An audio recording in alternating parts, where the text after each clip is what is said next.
আসসালামু আলাইকুম ওরহমতুল্লাহি ওয়াবারাকাতুহু। আলহামদুলিল্লাহি নাহমাদুহু ওয়া নুসাল্লি আলা রাসূলিহিল কারীম। আম্মা বা'দু ফাআউযু বিল্লাহি মিনাশ শাইতানির রাজীম। বিসমিল্লাহির রাহমানির রাহিম। وقال الله تعالى في كلامه المجيد: إن في خلق السماوات والأرض واختلاف الليل والنهار لآيات لأولي الألباب الذين يذكرون الله قياما وقعودا وعلى جنوبهم ويتفكرون في خلق السماوات والأرض ربنا ما خلقت هذا باطلا سبحانك فقنا عذاب النار. اللهم صل على محمد وعلى آل محمد كما صليت على إبراهيم وعلى آل إبراهيم إنك حميد مجيد. اللهم بارك على محمد وعلى آل محمد كما باركت على إبراهيم وعلى آل إبراهيم إنك حميد مجيد. প্রশংসা করছি এ মহাবিশ্বের একমাত্র প্রতিপালকের দরবারে। শান্তি অবতীর্ণ হোক এ মহাবিশ্বের সর্বশেষ রাসূলের প্রতি। আজকে আমরা একটি বিষয় নিয়ে আলোচনা করব, সেটি হলো যে আল্লাহ এ দুনিয়াতে আসমান জমিন কেন সৃষ্টি করেছেন, অথবা দুনিয়ার মধ্যে যা কিছু আছে এ সমস্ত কিছু কেন সৃষ্টি করেছেন। এর একটি সুন্দর উত্তর আল্লাহর নিকট থেকে জেনে নেব। আমরা এ দুনিয়ার জ্ঞানের নিকটে, দুনিয়াবি জ্ঞানের নিকটে যদি কারোর নিকটে জিজ্ঞেস করি যে আল্লাহ আসমান জমিন কেন সৃষ্টি করেছে, তো তারা হয়তো বলে বসবে যে আসমান জমিন প্রাকৃতিক রূপে সৃষ্টি হয়েছে, এর কোনো সৃষ্টিকর্তা নেই। মানে তারা বিশ্বাস করতে চায় না যে এই মহাবিশ্ব একমাত্র আল্লাহই সৃষ্টি করেছেন। কিন্তু আল্লাহ তাআলা, আমরা যারা মুমিন ব্যক্তি, যারা বিশ্বাস স্থাপন করি যে আসমান জমিন আল্লাহ সৃষ্টি করেছেন, তো আল্লাহ আসমান জমিন কেন সৃষ্টি করলেন এটা তো আমাদের জানতে ইচ্ছা হয়।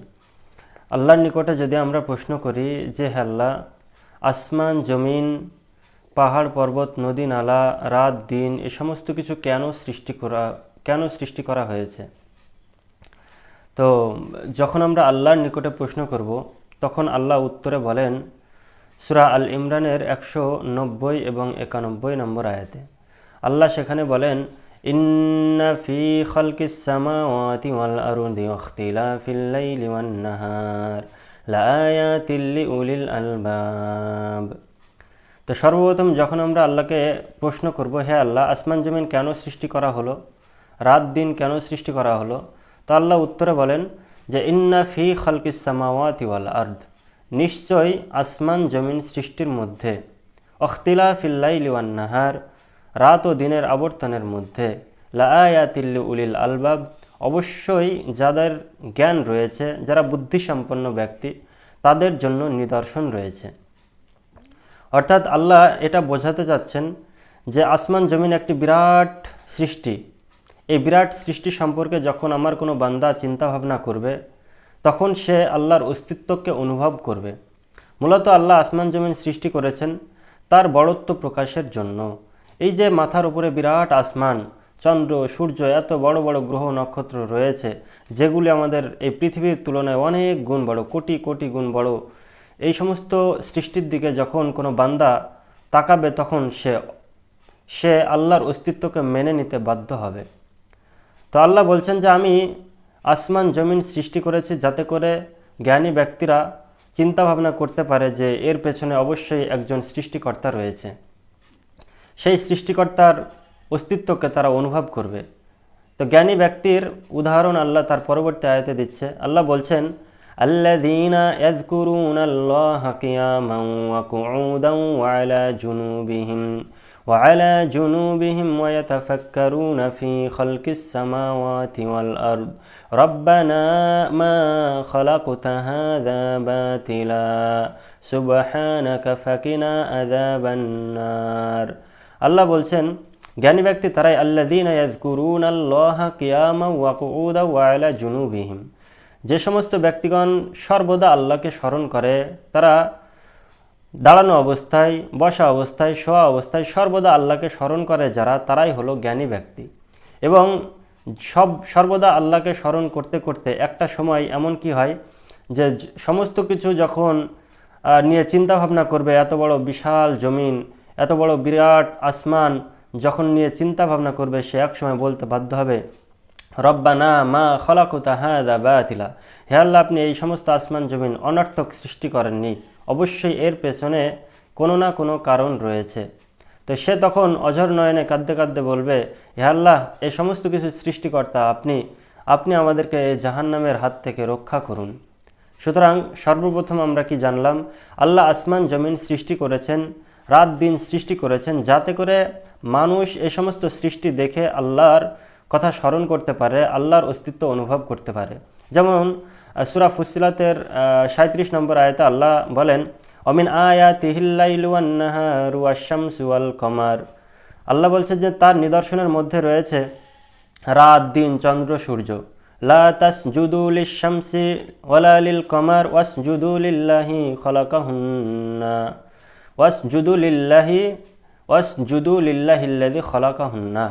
আল্লাহ বলছে যে রাত দিন চন্দ্র সূর্য এ সমস্ত কিছু আল্লাহর নিদর্শন, সুতরাং তোমরা চন্দ্রকেও সিজদা করো না, সূর্যকেও সিজদা করো না, তোমরা কেবলমাত্র আল্লাহর সিজদা করো, আল্লাহর ইবাদত করো। তো এই সমস্ত আসমান জমিন সৃষ্টিকর্তার সৃষ্টি করার সর্বপ্রথম কারণ হলো যে মানুষ চিন্তাশীল প্রাণী, তার চিন্তা দিয়ে, বিবেক দিয়ে এ সমস্ত কিছু সৃষ্টি দেখবে, এ সমস্ত বড় বড় নিদর্শন দেখবে এবং নিদর্শন দেখে সে তার সৃষ্টিকর্তার অনুভব করবে। এটি হলো সর্বপ্রথম কারণ।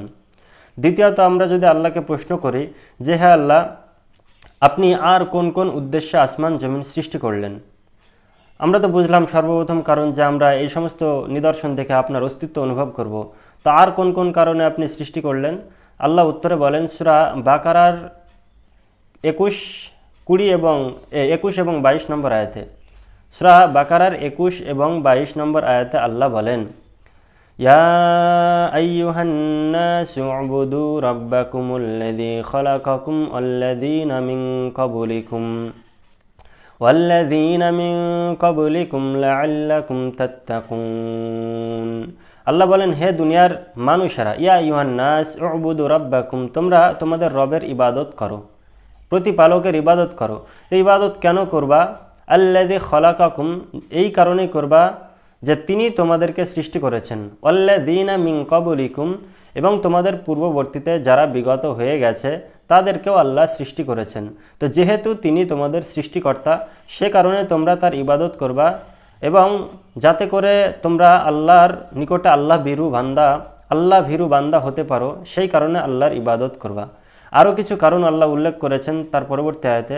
আল্লাহ বলছে, আল্লাযী জাআলা লাকুমুল আরদা ফিরাশান ওয়াস সামাআ বিনাআন وأنزل من السماء ماء فأخرج به من الثمرات رزقا لكم فلا تجعلوا لله أندادا وأنتم تعلمون। আল্লাহ বলে, যার কেন ইবাদত করবা জানো? আল্লাযী জাআলা লাকুমুল আরদা ফিরাশা, তিনি এই জমিনটাকে তোমাদের জন্য বিছানা স্বরূপ বানিয়ে দিয়েছে। বিছানা স্বরূপ অর্থাৎ এই মহাবিশ্বে আমাদের পৃথিবী সহ অনেক কোটি কোটি গ্রহ নক্ষত্র রয়েছে। তো সমস্ত গ্রহ নক্ষত্র ফেলে রেখে এই পৃথিবীকে আল্লাহ মানুষ নামক এই জাতিটির থাকার জন্য উপযুক্ত স্থান বানিয়ে দিয়েছেন। অন্যান্য গ্রহ নক্ষত্রে মানব নামক এই জাতিটির থাকার তেমন কোনো উপযুক্ত স্থান নেই। তো সেই কারণে আল্লাহ এই পৃথিবী নামক জায়গাটাকে মানুষের জন্য বাছাই করেছে, মানুষের উপযুক্ত থাকার স্থান হিসাবে, মানুষের জন্য বিছানা স্বরূপ বানিয়ে দেওয়ার জন্য। যেমন একটি বাড়ির মধ্যে একটি ঘরের মধ্যে মানুষের সুন্দরভাবে থাকার জন্য একটি বিছানার প্রয়োজন হয়, তো এই মহাবিশ্ব নামক ঘরের মধ্যে আল্লাহ কোটি কোটি গ্রহ নক্ষত্রের মধ্যে এই পৃথিবী নামক গ্রহকে আল্লাহ বাছাই করেছে, আল্লাহ নির্বাচন করেছে মানুষ নামক এই জাতির থাকার জন্য। সে কারণে আল্লাহ বলছে আল্লাযী জাআলা লাকুমুল আরদা ফিরাশা, তিনি এই জমিনটাকে বিছানা স্বরূপ বানিয়ে দিয়েছেন। ওয়াস সামাআ বিনাআ, এবং তিনি এই মহাবিশ্বের আসমান থেকে বৃষ্টি নাজিল করেন, আসমান থেকে তিনি বৃষ্টি নাজিল করেন এই পৃথিবীতে। ওয়াস সামাআ বিনাআ, বিনাআ শব্দের অর্থ হলো ছাদ স্বরূপ। এই ছাদ স্বরূপ অর্থাৎ নিরাপত্তা ব্যবস্থার জন্য যেমন একটি বাড়ির ছাদের প্রয়োজন হয়, তো আল্লাহ বলছেন ওয়াস সামাআ বিনাআ, আল্লাহ এই আসমানটাকে ছাদ স্বরূপ বানিয়ে দিয়েছেন। এবং ওয়াংজালা মিনাস সামাই মাআ ফাআখরাজা বিহি মিনাস সামারাতি রিজকাল লাকুম, এবং সেই আসমান থেকে আল্লাহ বৃষ্টি নাজিল করেন এই পৃথিবীতে। তো এই পৃথিবীতে বৃষ্টি নাজিলের মাধ্যমে মানুষের জন্য আরেকটি উপকার করে, সেটি হলো এই পৃথিবীতে বিভিন্ন ধরনের ফল মূল ফসলাদি সৃষ্টি করেন, এবং এই সমস্ত সৃষ্টির কারণে বিভিন্ন রকমের ফল মূল ফসলাদির দ্বারা মানুষের রুজির ব্যবস্থা করেন। তো যেহেতু আল্লাহ মানুষের রুজির ব্যবস্থা করেন, সেহেতু আমরা আল্লাহর ইবাদত করব। যেহেতু আল্লাহ আমাদের জন্য থাকার ব্যবস্থা করলেন এবং সুন্দরভাবে আসমানকে আমাদের নিরাপত্তা ব্যবস্থা করলেন, সেই কারণে আমরা আল্লাহর ইবাদত করব। সেজন্য আল্লাহ বলছে ফালা তাজআলু লিল্লাহি আনদাদান ওয়া আনতুম তা'লামুন, সুতরাং তোমরা এত কিছু জানা বোঝার পরেও আল্লাহ ব্যতীত অন্য কারো ইবাদত করো না, আল্লাহ ব্যতীত অন্য কারো, আল্লাহর সাথে কাউকে শরিক করো না। একমাত্র এত বড় বড় মহান সৃষ্টির একমাত্র সৃষ্টিকর্তা তো আল্লাহই, সুতরাং ইবাদতটা একমাত্র আল্লাহর জন্য করতে হবে। তো যখন আমরা দ্বিতীয় নম্বর জেনে গেলাম যে আল্লাহ আমাদেরকে এই পৃথিবীকে এবং আসমানকে আমাদের উপযুক্ত স্থান বানিয়ে দিয়েছে, আমাদের থাকা খাওয়ার ব্যবস্থা করে দিয়েছে, এই কারণে আল্লাহ আসমান জমিন সৃষ্টি করেছেন। 3 নম্বরে যদি আমরা আল্লাহর নিকটে জানতে চাই, হে আল্লাহ, বুঝলাম তো পৃথিবীর মধ্যে আমরা যে সমস্ত কিছু দেখতে পাই, পাহাড় পর্বত নদী নালা, বিভিন্ন ধরনের ফল মূল ফসল আদি, এই সমস্ত কিছু দেখতে পাই, তো এগুলো আপনি কেন সৃষ্টি করলেন? আল্লাহ উত্তরে বলেন যে দুটো কারণে আমি সৃষ্টি করেছি। এই দুনিয়াতে যা কিছু আছে এই সমস্ত কিছু একটি মাত্র কারণে, দুটো মাত্র কারণে সৃষ্টি করেছি। দুটো কারণে সৃষ্টি করেছি, সেটি হলো যে 1 নম্বর, এই পৃথিবীতে যা কিছু সৃষ্টি করা হয়েছে এগুলি মানব নামক জাতির উপকারের জন্য। সূরা বাকারার 29 নম্বর আয়াতে আল্লাহ বলেন হুয়াল্লাযী খালাকা লাকুম মা ফিল আরদি জামিআ, আল্লাহ বলছে যে হুয়াল্লাযী, তিনি সে আল্লাহ, হুয়াল্লাযী খালাকা লাকুম, তোমাদের জন্য সৃষ্টি করেছেন, মা ফিল আরদি জামিআ, এই পৃথিবীর মধ্যে যা কিছু আছে সমস্ত কিছু এই মানব নামক জাতির জন্য সৃষ্টি করা হয়েছে। বিভিন্ন ধরনের পশু, বিভিন্ন ধরনের কীটপতঙ্গ, বিভিন্ন ধরনের উদ্ভিদ, বিভিন্ন ধরনের পাহাড় পর্বত, এ সমস্ত কিছু এই মানব নামক জাতির জন্য, মানব নামক জাতির উপকারের জন্য সৃষ্টি করা হয়েছে। আরেকটি কারণে সৃষ্টি করা হয়েছে, সেটি হলো মানব নামক জাতিকে এই দুনিয়ার শোভা দ্বারা, দুনিয়ার চাকচিক্য দ্বারা পরীক্ষা করা যায়, যাতে মানুষকে আল্লাহ দেখে নিতে পারেন যে মানুষ এই দুনিয়ার চাকচিক্যের পেছনে ছুটে বেড়ায় নাকি আল্লাহর দিকে, আল্লাহ অভিমুখী হয়, দুনিয়ার চাকচিক্য দেখে তার সৃষ্টিকর্তার স্মরণ করে এবং সৃষ্টিকর্তার ইবাদত করে। এই কারণে আল্লাহ সূরা কাহফের 7 নম্বর আয়াতে বলেন ইন্না জাআলনা মা আলাল আরদি জিনাতাল লাহা লিনাবলুয়াহুম আইয়ুহুম আহসানু আমালা, আল্লাহ বলছেন ইন্না জাআলনা মা আলাল আরদি জিনাতাল লাহা, এই দুনিয়াতে যা কিছু আছে আমি এগুলোকে তার শোভা বানিয়েছি, সুন্দর বানিয়েছি, চাকচিক্যপূর্ণ করেছি, যাতে করে আমি পরীক্ষা করতে পারি আহসানু আমালা, আমলের দিক থেকে কে উত্তম। অর্থাৎ তারা এই দুনিয়ার চাকচিক্যে পড়ে যায় নাকি আল্লাহর স্মরণে তাদের এই চাকচিক্যময় সুন্দর এই পৃথিবীটাকে দেখে তারা চিন্তা ভাবনা করে যে এই সমস্ত কিছুর সৃষ্টিকর্তা কেউ নয়, আল্লাহ তাআলা, এবং তার ইবাদত করে। এই কারণে নাকি এই দুনিয়ার চাকচিক্যের পেছনেই, দুনিয়ার পেছনেই ছুটে বেড়ায়, দুনিয়ার ধন সম্পদের পেছনেই ছুটে বেড়ায়। এই কারণে আল্লাহ পরীক্ষা করে দেখতে চান মানুষকে যে এই দুনিয়ার পেছনে মানুষ ছুটে বেড়াবে নাকি আল্লাহর অভিমুখী হবে। এই পরীক্ষা করার জন্য আল্লাহ দুনিয়াতে যা কিছু আছে সমস্ত কিছু সৃষ্টি করেছেন। স্বাভাবিকভাবে একটা প্রশ্ন চলে আসে যে হে আল্লাহ, দুনিয়াতে তো মানুষের অনেক ধরনের বিপদ আপদ বালা মুসিবত, এই কারণেই কি হয় যে মানুষকে পরীক্ষা করার জন্যই কি হয় যে মানুষ আমলের দিক থেকে কে উত্তম? তা আল্লাহ অবশ্যই বলে হ্যাঁ অবশ্যই। সূরা বাকারার 155 নম্বর আয়াতে আল্লাহ বলেন ওয়ালানাবলুওয়ান্নাকুম বিশাইইম মিনাল খাউফি ওয়াল জুই ওয়া নাকসিম মিনাল আমওয়াল ওয়া আনফুসি ওয়াস সামারাত ওয়া বাশশিরিস সাবিরিন। আল্লাহ বলে যে ওয়ালানাবলুওয়ান্নাকুম বিশাইইম মিনাল খাউফি ওয়াল জুই ওয়া নাকসিম মিনাল আমওয়াল। আল্লাহ পৃথিবীতে সমস্ত কিছু দিক দিয়ে মানুষকে পরীক্ষা করে। তার বিশাইইম সমস্ত কিছু, মিনাল খাউফি ভয় দ্বারা, ওয়াল জুই ক্ষুধা দ্বারা, ওয়া নাকসিম মিনাল আমওয়াল ওয়া আনফুসি ওয়াস সামারাত মানুষকে বিভিন্ন ধরনের ক্ষয়ক্ষতি দ্বারা, ধন সম্পদের ক্ষয়ক্ষতি দ্বারা এবং নিজের অসুখ বিসুখ বালা মুসিবতের মাধ্যমে আল্লাহ মানুষকে পরীক্ষা করে থাকে। আল্লাহ বলছে ওয়াবাশশিরিস সাবিরিন। এই দুনিয়াতে বিভিন্ন ধরনের ক্ষয়ক্ষতির সম্মুখীন হয়ে, বিভিন্ন ধরনের বিপদ আপদের সম্মুখীন হয়ে, বালা মুসিবতের সম্মুখীন হয়ে যারা ধৈর্য ধারণ করবে তাদের জন্য আল্লাহ বলছে যে মহা সুসংবাদ তাদের জন্য। সুতরাং এই দুনিয়াতে আল্লাহ আসমান জমিন সৃষ্টিকর্তার সর্বপ্রথম কারণ হলো যাতে করে মানুষ চিন্তাভাবনা করতে পারে, বুদ্ধিসম্পন্ন ব্যক্তিরা চিন্তাভাবনা করতে পারে, তার সৃষ্টিকর্তা তার রবের চিন্তাভাবনা করতে পারে। দ্বিতীয়ত কারণ হলো যে আল্লাহ এই মানব নামক জাতির জন্য এই পৃথিবীকে নির্বাচন করেছে থাকার জন্য। আসমানকে করেছেন নিরাপত্তা ব্যবস্থা, আসমান থেকে বৃষ্টি নাজিল করেন এবং সেখান থেকে মানুষের রুজির ব্যবস্থা করে দেন।